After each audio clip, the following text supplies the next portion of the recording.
Algebra, solving equations with fractions. Let's look at the first one. 3 halves x equals x plus 5. Let's get rid of the fractions first. I notice that I have a 2 in the denominator.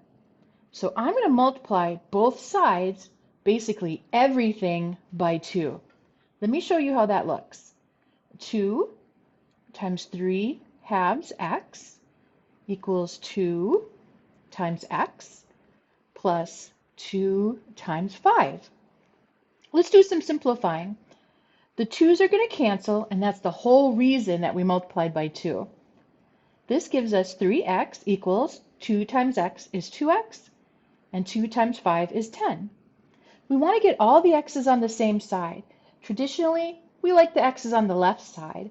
I'm going to subtract 2x from both sides. This gives me 3x minus 2x is x, or 1x, equals 2x minus 2x is 0, so we're left with a 10. Now we think that's our answer, but we really need to check it. So to check it, we're going to put 10 in for all of the x's. So I have 3 halves times 10 equals 10 plus 5. 3 halves times 10 is going to be 30 over 2. 10 plus 5 is 15. And look at that. 30 divided by 2 is 15. Since 15 equals 15, x equals 10 is definitely our answer. Let's look at the second one.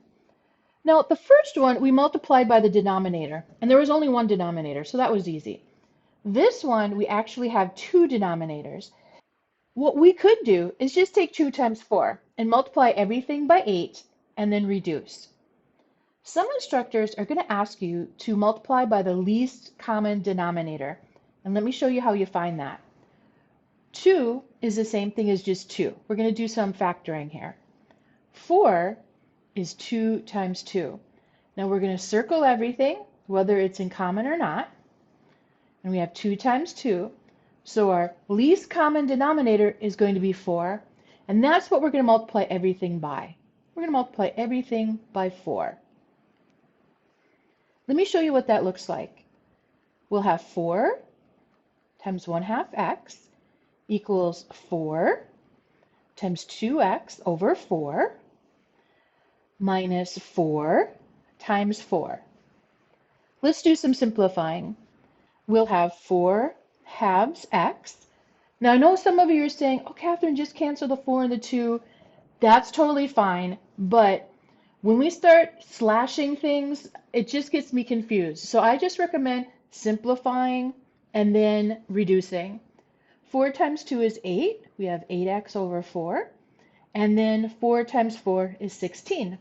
Now we can reduce. 4 divided by 2 is 2. We have 2x. 8x divided by 4 is 2x minus 16. Now I'm going to subtract 2x from both sides. This one gives us 0 equals negative 16. Now we need to think about that for a second. Will 0 ever equal negative 16? No. That means that this has no solution. And in some books you'll see the empty set written. Let's look at this last one. Once again, we have two different denominators. Let's find the greatest common multiple. Well, 2 is just 2, and 5 is just 5. So our greatest common multiple or least common denominator is going to be 10. We're going to multiply everything by 10. I'll have 10 times 3m over 2 minus 10 times 7m over 5 equals times 10. All right. 10 times 3 is 30. We have 30m over 2 minus 10 times 7 is 70m over 5 equals 40.